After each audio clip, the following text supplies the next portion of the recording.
صل على محمد وآل محمد. ما شاء الله لا حول ولا قوة إلا بالله السميع العليم.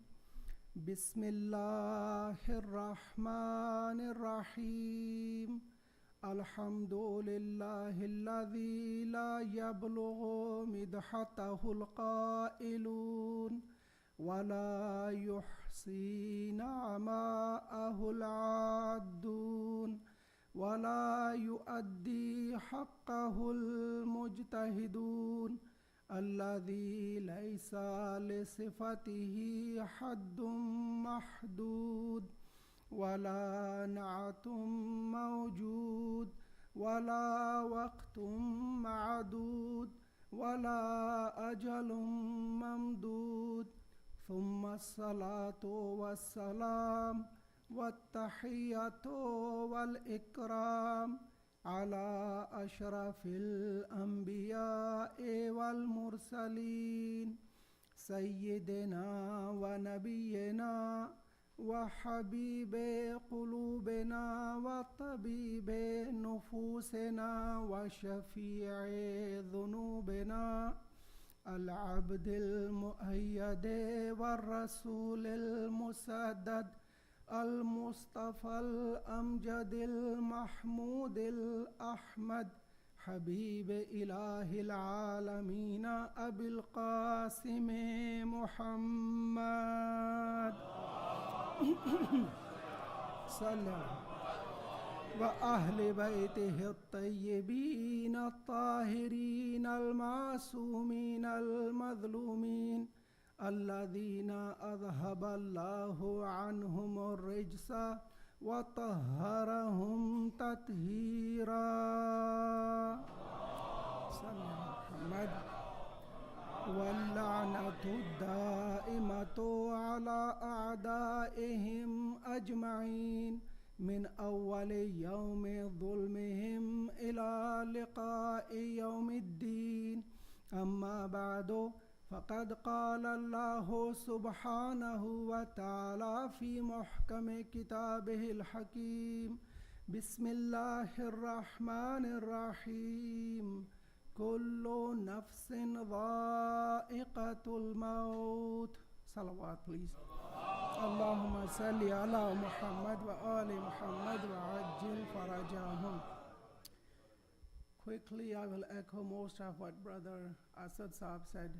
I'm a humble servant of Ahl Bayt alayhimus salam, but very grateful to Allah on my own behalf and on behalf of all of you that Allah has granted us once again this tawfiq to gather here and commemorate the gham of Muhammad and Ali Muhammad alayhimus salatu wassalam. Allahumma salli ala Muhammad Ali Muhammad, which I mentioned yesterday, has lots of reward. And the majalis are not meant only for reward. They are an institute of learning, strengthening our aqidah, and most importantly, preparing for the action to stay ready and prepared for the arrival of our Master Ajjalallahu Ta'ala Farajah Sharif. Allahumma salli ala Muhammad wa ali Muhammad. And today I am going to speak in about the same relevance. Imam al-Baqir alayhi salam has a beautiful word, Allahumma salli ala. He says, and again the sanad can go to 6th Holy Imam, al-ibqa'u ala al-amal ashaddum min al-amal. When somebody achieves something, accomplishes something important, something magnificent, it's easier to maintain that, to have that. Imam says, to stay on it, to establish it and keep it established is harder than accomplishing it at the first time. Al-ibqa'u ala al-amal, baqi rahna, is harder than just achieving it for once. Azadari is like this. Aqidah is like this. We know the renowned Prophet Kalimullah alayhi afdalu salatu wasalam left for only 40 nights. The Qayem, they deviated just in 40 nights. The Hujjat was away, they just deviated. So it's a very important task to keep one's faith intact, to keep one's aqidah protected, especially when there are deliberately doubts being sowed in the minds of especially people who are sometimes a bit less aware, or especially youth. Today I've chosen 3 questions which echo almost the same meaning. Number 1, it's very often asked that Imam Hussain alayhi salam knew he is going to be martyred in the plains of Karbala. Yes? Shias will say yes, he heard the news. Okay. Imam Hussain alayhi salam, number 2, he continuously heard the news of martyrdom of Muslim ibn Aqil alayhi salam. Yes? Yes. Okay, that helps me a lot. The skeptics think this way. Okay, so you just confirmed Imam knew he's walking towards his death. Yes. So is it not a na'udhu billah? I mean, the skeptics, the source of the doubts, they will say, is it not na'udhu billah suicide? When your Imam knew he's going to be, dead, na'udhu billah, and brutally murdered along with his family, in that way, which way it happened. So why then he left for Karbala? Why did he not save his life? And sometimes people with a bit less knowledge or basic understanding, and especially ignoring the fact that Imam Hussain is not an ordinary person. He is an infallible, divinely guided person meant for guiding the mankind. He has a different level of responsibility than an ordinary person. As exactly in the hierarchy, a prophet has the highest level of responsibility. An imam, a bit lesser than a prophet. A marji' taqleed, a bit lesser than an imam, a masoom, infallible masoom, imam. An ordinary alim, a bit lesser than him. A lowly dhakir like myself, a bit less responsibility. Parents, a little lesser than that public responsibility. A person, individual responsibility. So having said that, let's go laffe nashre murattab, in the sequence, one by one. The ayah I presented is a fact that every single human being, not necessarily we need to have a faith, they believe in it. And that is the reality of death. Kullu nafsin, Quran dictates. Kullu nafsin, every single soul must, I'm adding, dha'iqatul maut, must taste death. Yani we are going to meet our death. There's no escape. No one is exempted from this truth that we have to die sooner or later, one day. Now it should not bother us. Well, I know I'm going to die like everybody was born in this earth and they died. This is the fact. But it has a hidden message in it that now that we know this truth, how to prepare myself before I meet this reality. Or what is the purpose of the creator of this reality known as death from creating me? And we know, Alladhi khalaqal mawta wal hayat. Why? لِيَبْلُوَكُمْ أَيُّكُمْ أَحْسَنُ عَمَلًا. So he may test us, who among us brings back with him or her the best of their works. That is the test. This is why I created you. If Allah allowed me, we will speak more about qada qadar in one of the nights. I have random topics which I have come across by different discussions and different majalis that people normally they have these questions. And some, inshallah, of course, manaqib Ahl Bayt alayhimus salam, which is an essential part of the majalis Hussaini alayhimus salam. Have a salawat on him.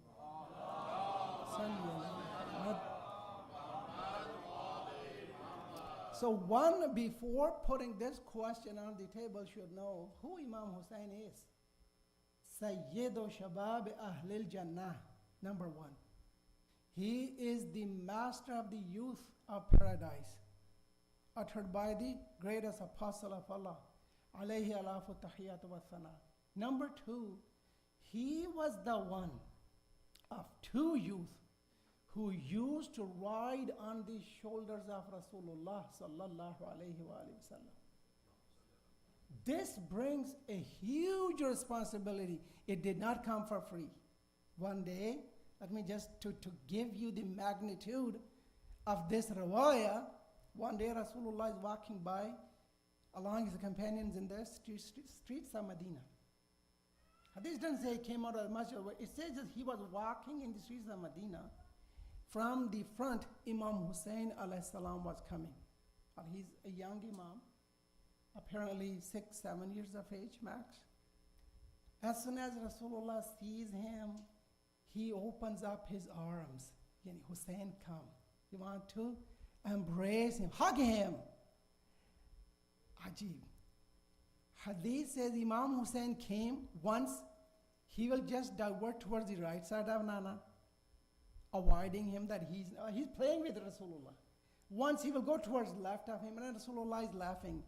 And companions, some of them, they are like just, oh wow, what's going on? Rasulullah, finally he captures Imam, hugs him, embraces him, kisses him, makes a comment. Hussein, you want to make Nana exhausted? You want me to get tired? Nana ko thakana chahte ho? Grabs him, puts him on his shoulder. Hussein utters, Nana, you have great companions. He's looking at the faces of holy companions of Rasulullah. You have great companions. Many a times you call them, come back to me, I'm here. Nana, I'm going to produce such a group of companions whom I will tell them to go, leave. But for the sake of your religion, to preserve your religion, they will not leave. What does this tell us? That huge, that lofty, high rank of Imam Hussain near Rasulullah. Rasulullah kisses him and says, why not? You are from me, and I am from you, O Hussein. You carry exact same blood of mine, and we know from hadith and all the other ways around, damuhum dami, wa lahmuhum lahmi. This is Hussein ibn Ali. Their flesh is my flesh. God's messenger is saying this. This tells us the importance and high rank of Imam Hussain. Your blood is my blood, O Hussein. So one has to learn first, before putting this question, that who is Imam Hussain? How much was he and is he connected with Rasulullah? That will define the surplus, if I can say, of the responsibility Imam Hussain feels towards the religion of Rasulullah sallallahu alayhi wa sallam. Have a salawat on him. Allahumma salli ala Muhammad wa ali Muhammad. Imam is number one masoom. They never make a mistake. Imam heard the news of the maqtal of Hazrat Muslim ibn Aqil. He learned about it. He learned about the Hani's death, alayhi rahmah. He had many other incidents. He met her on the way. And as we know, before I go exact to the words of Imam, which is the topic of my day, that he has expressed his purpose, the purpose of uprising of Imam Hussain alayhi salam. The best Imam himself has expressed what is my maqsad, my purpose of this qiyam, this uprising. One has to realize Imam is an infallible Imam. He is the grandson of Rasulullah, and he is now the protector of the religion of Rasulullah, the true interpreter of Rasulullah's broad Quran Kareem and Sharia Muqaddas. People normally they ignore this. And the higher your rank, the more knowledge you possess, the more or the closer you are to Rasulullah, that brings more responsibility. If we have understood this much part, then it will become much easier. Now, when Imam Hussain was leaving for Karbala, was he going for personnel, people of Kufa? Did he, was he astaghfirullah as Muhammad ibn Hanafiya, his brother from father's side, and Abdullah ibn Abbas, even the great companion of Rasulullah, other Muhammad Abdullah ibn Zubair, he even said, Hussein, don't you know the Kufites, what they did to your father, what they did to your brother? Imam said, I know. Imam didn't give more detail. If Allah allows me in Maqtal, maybe I'll give you a couple of sentences. Imam didn't provide with details, but he said, I know. It's not that I'm not aware of the behavior and the character of Kufis of that day. I know who they are. So Imam was not looking for people. He was not going for Muslim or Hazrat Hani. Imam had some other task. Imam had something else in front of him. What was that? Now that famous line of Imam, which he puts in writing, and it's ajib. Mawla, why are you putting it in writing? Arabs that day, even today, they had extraordinarily sharp memory. You recite a 70 lines of poetry once in front of them, they will just automatically memorize it by heart. Rasulullah sallallahu alayhi wa alayhi will recite Allahumma salli ala Muhammad. He will recite ayat of Quran once, and people will just memorize it like we have computer disks nowadays. You just cut, paste something, and it just records it without making any mistake. This is how people were. And just for some, maybe for especially my dear and respected youth, just to let them know how Islamic tradition, Islamic texts were preserved by the greatest companions of Rasulullah back days in the era of ignorance, Arabs. Just to give you a gauge so you can, assess. People were traveling on camels.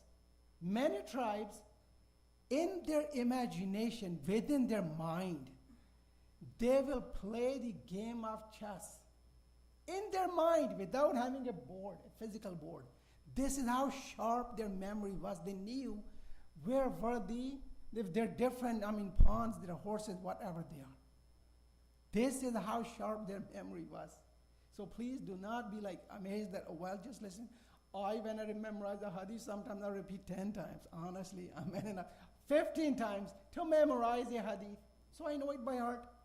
So I have the nur of it. I understand it better. I'm more convenient to recite it from my memory. But Arabs, mashallah, may Allah bless them. Lucky they are. Once they will hear back that day and they will memorize it by heart. Imam, Mawla, people could memorize it by heart. Why are you putting it in writing and handing it over to your brother? Well, Imam will say, you maybe are okay. People today, they are sharp in memory, but they're going to be future generations. First of all, they don't have this much sharp memory. Plus, another factor, there is a propaganda machine actively propagating negative about me, my holy brother Hassan, and my Baba Imam Ali alayhi salam. And we know who they are, Bani Umayyah, openly condemning Masumeen. So my humble request to those who put these type of doubts is, first go back in history and try to learn something more, a bit more about those circumstances during which or in which Imam Hussain traveled towards Karbala. And then try to understand the position of Imam. Now here's the word of Imam. Inni lam akhruj. This is the best way Imam Hussain has described his purpose of uprising. Inni lam akhruj. I have not come out, or I have not departed Medina. Asheran. Asher is a word, it's a quite tricky word. I do not want to show off. Batiran. I'm going to come back, maybe open up these words a bit more. La mufsidan. I do not want fasad, corruption. No, I'm not a corrupter. Wala dhaliman. And I'm not an oppressor. A dhalim. I do not want these. Please have a salawat. Allahumma salli ala Muhammad wa ali Muhammad wa ajil farajahum. I love presence of kids in majalis. They are the future of our majalis. But remember, Azadari has some etiquettes. I normally say in my center, please put on my recordings, you will find it there. Normally, think when you bring candies, sometimes some centers, I visit different places with due respect. This is also a member, Hussain is a learning institution. We learn the etiquettes here. Kids should think, if I'm eating candies, how about if Sakina is sitting beside me in ladies? How will she feel? If they're playing, how will Ali Asghar feel? For younger youth. So please abide by the principles. There are lots of etiquettes. Adab azadari malhooz khatir rehne chahiye. As brother mentioned, alhamdulillah, we will continue. Let me come back. Allahumma salli ala Muhammad. And yes, it causes distraction. Normally I'm not distracted, but of course that tasalsule maani wo toot jaye to fir you need to refocus again. Anyways, anni lam akhruj ashiran. I'm not a mischief maker. Ashir, shararat hum Urdu mein kehte hain na. It's very close to this word. Batir, I do not want to boast. Look, astaghfirullah. Just trying to explain and describe the meaning of the word. Batir is when we are proud of our achievement. Especially, I say about, let's say, myself, a little achievement, and we just apne kapdon se bahar ho jate hain. Imam says, I'm not after this. I'm not after ostentation. I do not want to show off. There is a madlumiyat in these sentences of Imam against the oppression of Bani Umayyah. Imam continues, Mawla, what do you want? What is the purpose then? You do not want these 4 things he mentions. I do not want these. Innama uridu an amura bil ma'ruf wa anha anil munkar. Will he finish? But before that he says something special. Talab al-islah fi ummat jaddi. That Jad of mine, my grandfather, I promised that Nana, I will never let your religion down. I want reform in the ummah of my grandfather. Rasulullah sallallahu alayhi wa sallam. Allahumma salli ala Muhammad wa ali Muhammad. And in a bit different sentence, I just want to open up more to Hur. When he meets up with Hur tomorrow, inshallah, we'll mention some masaib of Hazrat Hur alayhi salam, Ibn al-Riyahi, Yazid al-Riyahi. He says, Hur, when Hur says, why are you out here? And that time, he is the officer of Yazid's side. Yazid has written him, Ja'a' bil Hussain. Make it really hard on Hussain. Do not be easy going with Hussain, or I am going to be hard on you. I have appointed someone who's watching you, Hur, so be careful how you deal with Hussain. Be harsh on him. This is written in Maqatil, that Yazid had, Ibn Umar ibn Sa'd had commanded Hur alayhi salam to be hard with Imam Hussain. Do not be lenient towards him. And we see the Maqtal how they do. Now these are the facts. That at a point when Imam meets up with him, this is how Imam addresses him. Hur, ala tarawna anna al-haqqa la yu'amalu bihi wa anna al-batila la yutanaha an. Hur, don't you see? The truth is not being followed, obeyed on. Wa anna al-batil, the falsehood, is not forbidden, is not being forbidden. No one is saying, no, this is not right. No, this is not in Quran. No, this is not the Sunnah of Rasulullah. No, no, no. No one is saying no to these falsehoods which are being done openly in the Ummah under the banner of Islam. This was the pain of Imam Hussain. Yazid was apparently Khalifa of who? Khalifa to Muawiyah? La, na. Khalifa to Rasul. Sallallahu alayhi wa alihi wa sallam. Allahumma salli ala Muhammad wa ali Muhammad. Please have another salawat. Allahumma salli ala Muhammad wa ali Muhammad.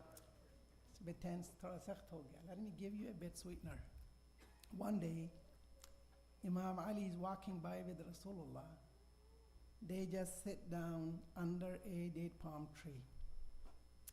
A honeybee comes, starts whizzing around the holy head of Rasulullah. Ghumna shuru ho gayi. Rasulullah starts speaking with the honeybee. He's Fakhre Sulaiman Nabi. He knows language of every single creation of Allah. I'm saying creation, including Malak, Jinn, Ins, everybody. Imam Ali is watching. You recited salawat. I'm just going to give you this hadith and this reference. And mashallah, may Allah reward you. Look, what are you doing and what are you achieving? Rasulullah has a dialogue and he says, Ali, go with this honeybee. Ya Rasulullah, where to? What's up?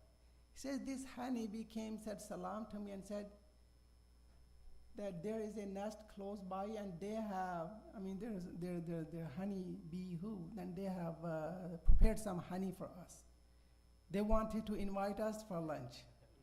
And I have accepted invitation. Go bring the honey and let's have it. Imam Ali goes, brings the honey, and the bees there, zoo, zoo, zoo, whiz, whiz, whiz. Ya Ali, yes. May Allah bless you.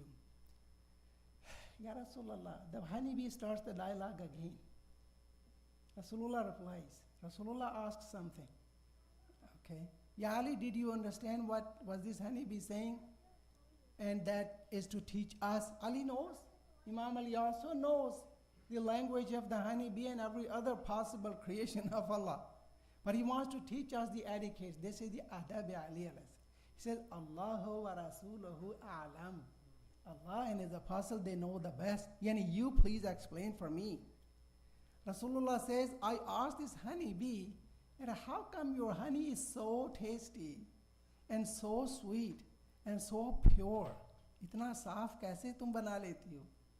And the honeybee replied, Ya Rasulullah, we gather from every flower, different flowers, different places, and we just put it in one place. It's not sweet at that point. You are right.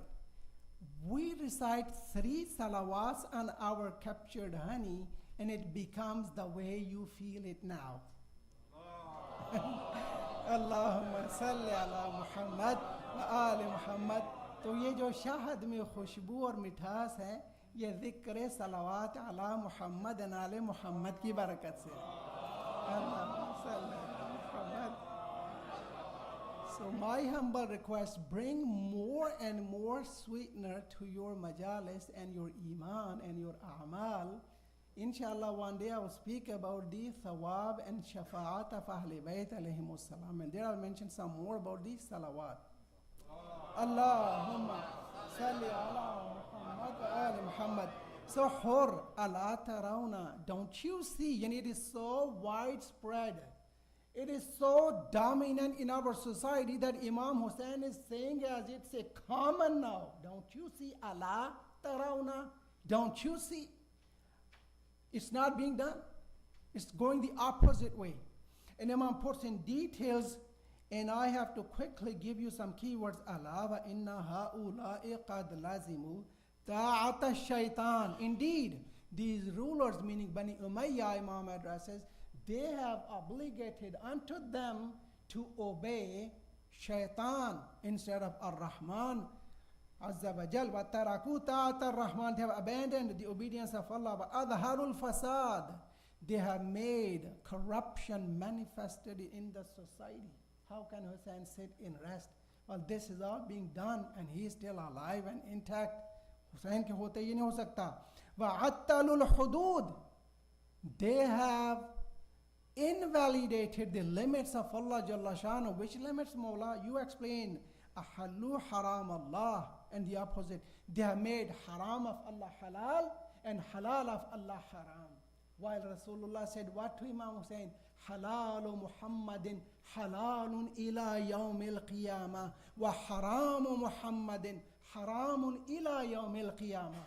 Something which Rasulullah declared as haram is to stay haram till the day of resurrection.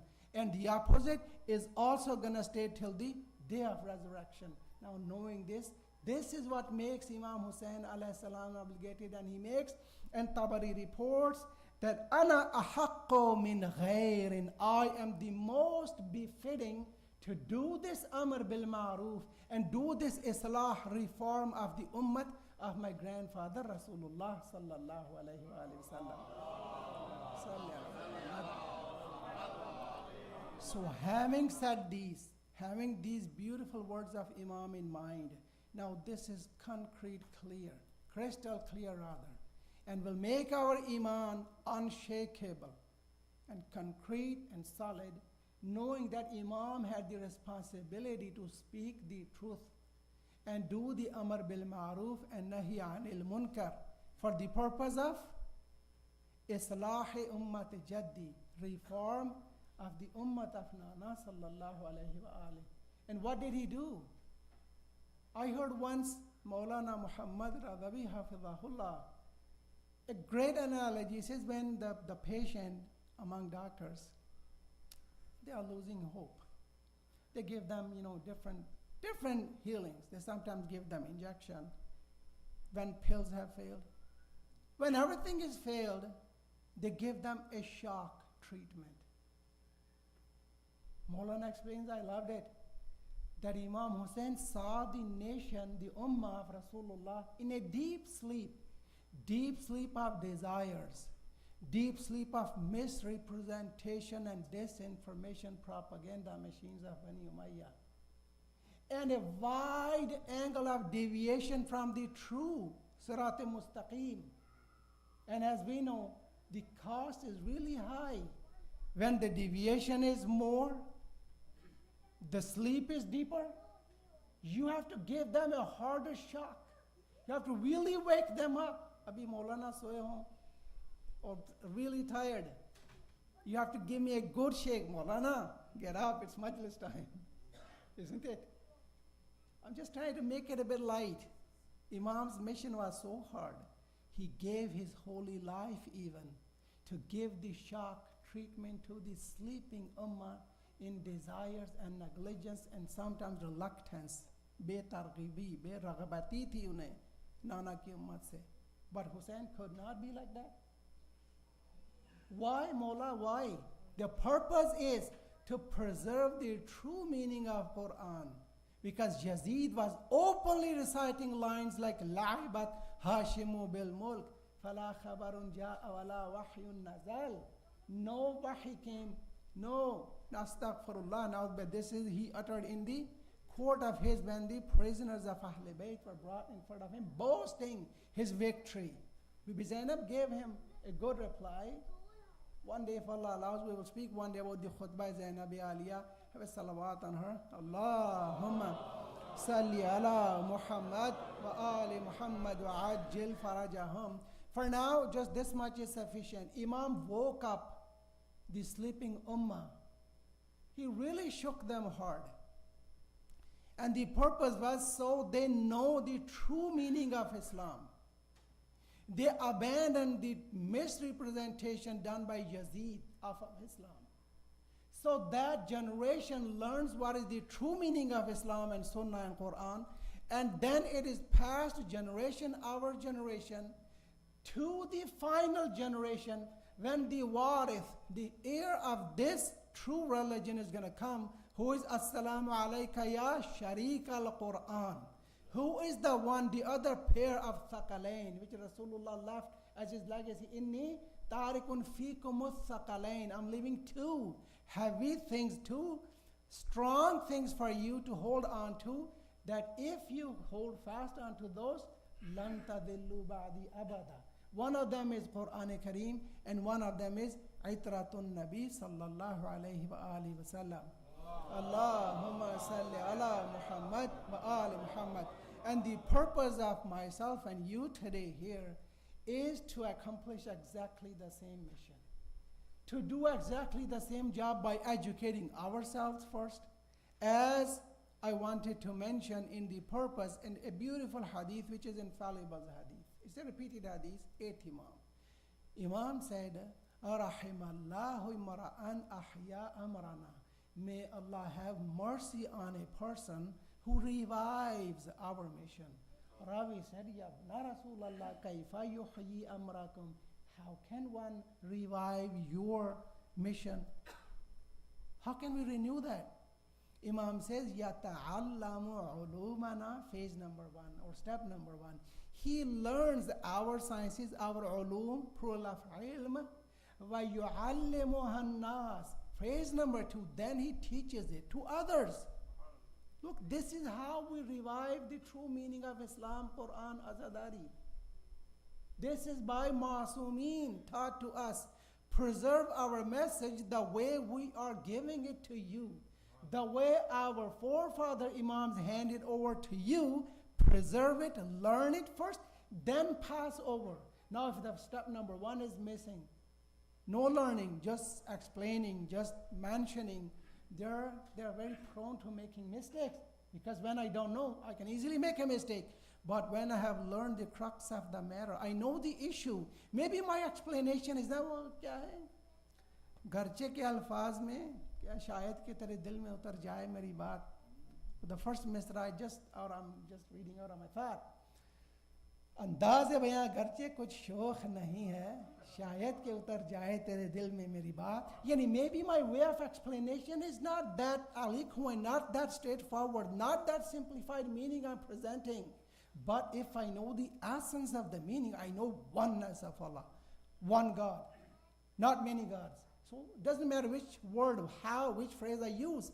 If I know the meaning, there's only one God, has no partners, no associates. Imams are masoom, they're infallible. They do not lie, they do not forget, they do not commit any sins. Doesn't matter which phrase I use, doesn't matter which explanation, which analogy, what I use. When I have understood something really exactly the way it is supposed to be, then there are more chances that I can pass over the message more accurately.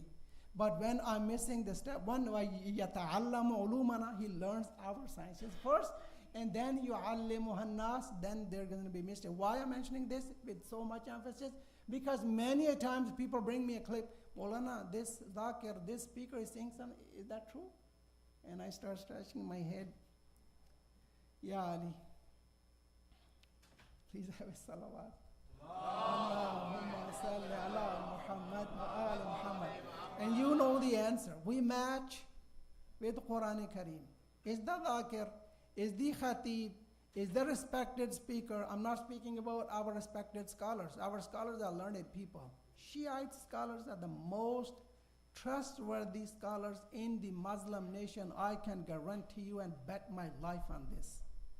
Our ulama, when they talk, they speak either Quran or the hadith of Rasulullah or the hadith of infallible imams guided by Allah. And we believe in their infallibility.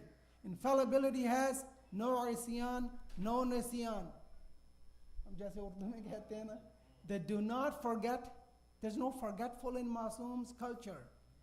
They do not commit any sins. Koi gunah nahi hai wahan pe, maasiyat. And they are perfectly guided, and they received the message exactly the way it came to Rasulullah. And there's no mistake in deliverance. They delivered it exactly, correctly, the way they received it. This is Ismat. Many people, they make it complex and complicated. There's no complication in Islam. A, B, C, like simple. Please have a salawat. Allahumma salli ala Muhammad wa ali Muhammad wa ajil farajahum. So in a nutshell, Imam Hussain gave shock treatment to the sleeping ummah to preserve the sanctity of true message of Quran and Sunnah of Rasulullah, and taught the generations that keep it preserved. 4th Imam, 5th Imam, 6th Imam, Janab Zainab Kubra, other martyrs, they taught us how to revive our message. Karbala dar Karbala mi mund, agar Zainab na bud. If there was no Zainab, the message of Karbala will fade away in Karbala. It is Bibi Zainab who revived the message of the savior of Islam, Imam Hussain alayhi salam. I want to mention the arrival in the Karbala, but there's a bit preface to that, a bit prelude, a muqaddama. What is that? When Imam Hussain left Medina, I mentioned yesterday, he was returning and looking again at the Qabr Rasul. Quran has a strange line exactly for Rasulullah. When Rasulullah was leaving Mecca in Hijrah, Quran said, Inna alladhi farada alayka al-Qur'ana la radduka ila ma'ad. Rad yani palta dena. I will make sure, or Rasulullah was also returning, looking at the Holy Kaaba, I'm leaving. Everybody loves their hometown. Rasulullah کو بھی اپنے وطن سے بہت محبت تھی.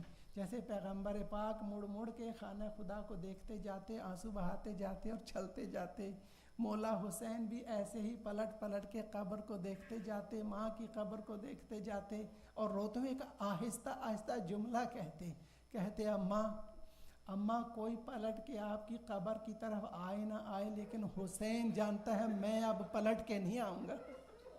دو اماموں نے حکم دیا کہ میرے اوپر رو, گریا کرو. امام حسین علیہ السلام بنی ہاشم سے کہا کہ اب یہ میری آخری خدا حافظی ہے, میں پلٹ کے زندہ واپس نہیں آنے والا. امام رضا علیہ السلام نے بھی حکم دیا علیہ خانہ کو, یہ میرا آخری الوداع ہے, میں زندہ پلٹ کر واپس نہیں آؤں گا. خدا جانے بی بی معصومہ فاطمہ سلام اللہ علیہا کے دل پر کیا گزر رہی تھی کہ بھائی اعلان کر رہا ہے. جناب زینب کی کیفیت بھی کچھ ایسی ہی تھی. عزیزو کیفیت سنیے گا. مولا 2 محرم کو ورود ہے مولا کا خاک کربلا پر. امام جب تک میں آرام سے آپ کو مولا کی مصیبت کا تھوڑا سا نذرانہ عقیدت دینا چاہتا ہوں, معاف کر دیجئے اگر باعث زحمت بنوں, لیکن معصومین کا حکم ہے ہماری مظلومیت کو ہمارے چاہنے والوں تک پہنچاؤ. ہماری مظلومیت سے ہمارے محبوں کو آگاہ کرو کہ ہم پر کیا کیا ظلم و ستم ڈھائے گئے. عزیزو یہ بی بی زینب کی کیفیت جب امام کربلا میں وارد ہوئے نا, تو مختلف آپ نے حدیثیں سن رکھی ہیں, بس اپنے عقیدے کے لیے اور جناب سیدہ کی رضا کے لیے حقیر سے بھی سن لیں. اور ان کو اپنا, جب آپ روئیں نا, اب تو رونے کے دن آ گئے بھائی, روئیں, حقیر کے الفاظ پہ مت جائیے گا. اپنی جناب سیدہ سے مودت اور ان کے رومال تک کچھ آنسو پہنچانے کی کوشش میں مجالس کو سنا کیجئے. عزیز و جناب سیدہ راضی ہو گئیں. ان اللہ لا یرضی لرضا فاطمہ, رسول خدا نے فرمایا جس سے میری بیٹی فاطمہ راضی ہو گئی اس سے خدا راضی ہو جائے. خدایا ان روتی آنکھوں کو جناب سیدہ سلام اللہ ان کو ان سب سے راضی فرما.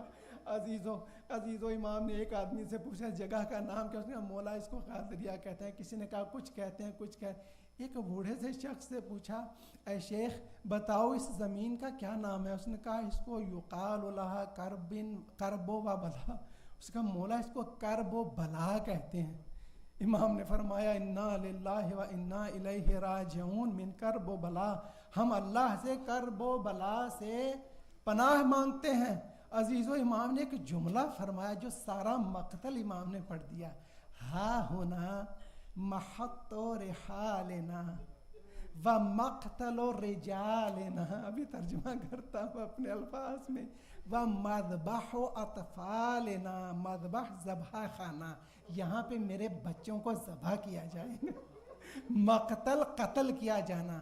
مقتل و رجالنا میں الٹ لفظ نشر مشوش جا, یہاں میرے مردوں کو, میرے اصحاب انصار, میرے بیٹوں کو قتل کیا جائے گا. اور یہاں پر ہمارا بار, ہمارے اثاثہ جات کو میں کہوں لوٹا جائے. ان اثاثوں میں مادر حسین کی چادر تطہیر بھی شامل ہے کہ جس کو پتہ ہے کیسے مقتل لکھتا ہے. عاشور میں اگر زندہ رہا تو عرض کروں گا کہ جناب زینب کبریٰ جب بے ہوش ہوئی فاطمہ کبریٰ کو اٹھانے آئیں نا, باہر ریتے کربلا پر گری تھی بی بی فاطمہ کبریٰ, امام حسین کی بیٹی, جگایا شانہ ہلا کر کہا بیٹی اٹھو بیٹی اٹھو. عزیزو بی بی کبریٰ نے چیخ ماری, کہا پھوپھی اماں زندگی میں یہ سر کبھی ننگا نہیں دیکھا. آپ کا سر ننگا ہونے سے پہلے میں پیٹ رہی تھی کہ میں آپ کا سامنا بنا چادر کے کیسے کروں گی, لیکن میں بھول گئی میں تو آپ کے سر کو بھی بنا چادر دیکھتی ہوں. اب عزیزو زینب کا مقتل سننا. شہزادی نے کہا بیٹی سر میں اماں یہ سر میں خون کیسا. کہا بیٹی جب شیمر نے پیچھے سے چادر کھینچی تھی تو نیزے سے چادر اتاری. عزیزو یہ زینب بیٹھی حسین سے کہتی ہے بھائی حسین یہاں سے جلدی چلیے اگر مناسب سمجھیں. بھائی بہن کیا ہوا؟ کہا بھائی جب سے آپ کا گھوڑا اس جگہ رکا ہے میرا جی گھبرانا شروع ہو گیا ہے. ایک روایت میں ملتا ہے بی بی ام کلثوم نے یہ کہا تھا. اب امام حسین کا جواب بہن کو. کہا بہن جنگ صفین سے جب ہم واپس جا رہے تھے تو یہاں پر ایک مقام پر بابا علی کچھ دیر کے لیے رکے. بابا نے تھوڑی دیر کے لیے قیام میں تھوڑا آرام کے لیے آنکھ بند کی. بابا کی آنکھ لگ گئی. ہم سب انتظار کر رہے تھے. مولا حسن میرے پاس بیٹھے. مولا نے یکدم اچانک چونک کر آنکھ کھولی. ہم نے دیکھا کہ بابا کے چہرے پر کبیدگی پریشانی کا عالم ہے. مولا کی آنکھوں سے قطرے آنسو کے گر رہے ہیں. ہم نے پوچھا بابا اللہ میاں آپ کو کبھی نہ رلائے, آپ کی آنکھوں کو ہمیشہ ٹھنڈک عطا فرمائے, آپ کی آنکھوں میں آنسوں کا سبب کیا ہے؟ تو بابا نے مجھ سے کہا حسین اس جگہ کو ذرا غور سے دیکھ لو بیٹے, یہاں پر ایک دن تم آؤ گے اور اس دن زینب تمہارے ساتھ ہوگی. میں تیار ہو رہا ہوں کہ کیسے وہ جملہ دوں جو مولا نے کہا بیٹا حسین اس جگہ پر تمہارا لاشا گرے گا.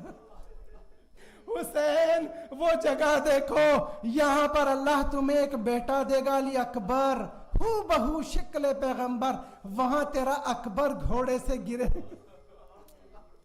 عزاداروں مولا علی نے ایک بات بیان نہیں کی جو ابھی میں آپ کو عرض کرتا ہوں. مولا نے یہ سب مقتل امام حسین کو بیان کیا, حدیث کا ایک حصہ نہیں بتایا. وہ حصہ کیا تھا کہ عرب جب کسی مخالف پر جاہلیت کے دور میں قابو پا لیتے تھے تو اس کی تذلیل اور توہین کے لیے اس کی لاش پر گھوڑا دوڑاتے تھے تاکہ اپنی فتح کا جشن منا سکے.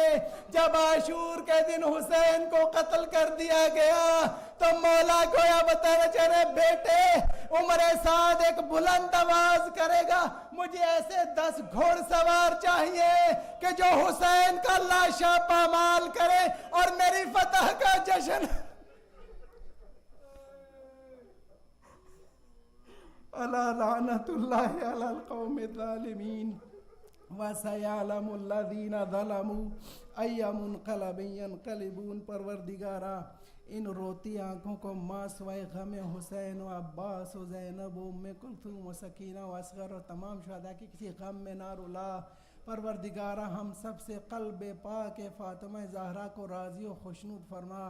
ہم سب سے ہمارے امام زمان عجل اللہ تعالی فرجہ شریف کو راضی و خوشنود فرما.